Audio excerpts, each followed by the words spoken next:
Hello viewers, मैं doctor Savita किशोर आप सभी के समक्ष मौलिक अधिकारों के संबंध में विचार प्रकट करने जा रही हूँ।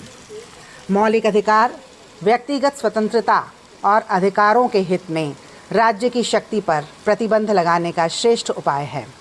यदि एक और शांति और व्यवस्था बनाए रखने के लिए नागरिकों के जीवन पर राज्य का नियंत्रण आवश्यक है, तो दूसरी ओर राज्य की शक्ति पर भी कुछ ऐसी सीमाएं लगा देना आवश्यक है जिससे राज्य मनमाने तरीके से आचरण करते हुए व्यक्तियों की स्वतंत्रता और अधिकारों के विरुद्ध कार्य न कर सके। फ्रांस की क्रांति ने विश्व को स्वतंत्रता, समानता और महत्ता का संदेश दिया।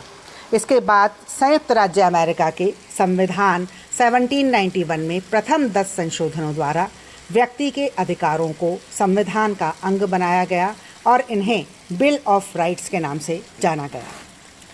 मौलिक अधिकार अपने आप में सर्वाधिक महत्वपूर्ण हैं। मौलिक अधिकार प्रजातंत्र के आधार स्तंभ हैं और वे उन परिस्थितियों का निर्माण करते हैं जिनके आधार पर बहुमत की इच्छा निर्मित और क्रियान्वित होती है। वे इस दृष्टि से भी प्रजातंत्र के लिए अनिवार्य हैं कि उनके द्वारा प्रत्येक व्यक्ति को पूर्ण शारीरिक, मानसिक और नैतिक विकास की सुरक्षा प्रदान की जाती है और इन आधारभूत स्वतंत्रता और स्थितियों की व्यवस्था की जाती है जिसके बिना उचित रूप से नागरिक जीवन व्यतीत नहीं कर सकता। और यह भी सही है कि मौलिक अधिकार एक देश के राजनीतिक जीवन में एक दल विशेष की तानाशाही स्थापित होने से रोकने के लिए नितांत आवश्यक है। मौलिक अधिकार व्यक्ति स्वतंत्रता और सामाजिक नियंत्रण के बीच उचित सामंजस्य की स्थापना भी करते हैं। इस प्रकार से मौलिक अधिकार यदि देखा जाए तो वैधानिक रूप से स्थिरता प्रदान करते हैं और यह भी सही है कि मौलिक अधिकार इसीलिए भी आवश्यक हैं कि वह व्यक्ति का सर्वांगीण विकास करते हैं। अतः व्यक्ति के पूर्ण मानसिक, भौतिक और नैतिक विकास के लिए ये अधिकार बहुत अधिक आवश्यक हैं और इनके अभाव में व्यक्ति का विकास रुक जाता है।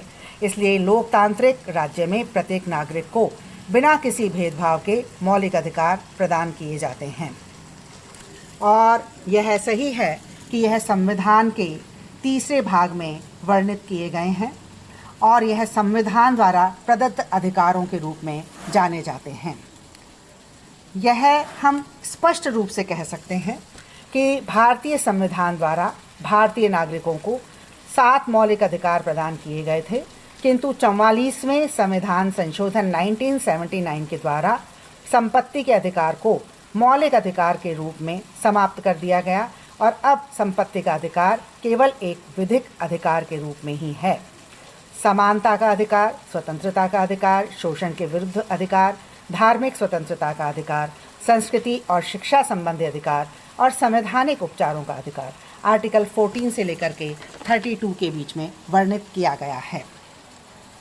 यह हम सभी जानते हैं कि वास्तव में यदि देखा जाए तो संपत्ति के अधिकार के संबंध में जो प्रावधान किए गए हैं इसमें यह स्पष्ट किया गया है कि 44वें संविधान संशोधन के पूर्व तक संपत्ति का अधिकार मौलिक अधिकार के रूप में था, लेकिन इसके पश्चात यह विधिक अधिकार के रूप में स्थापित किया गया है।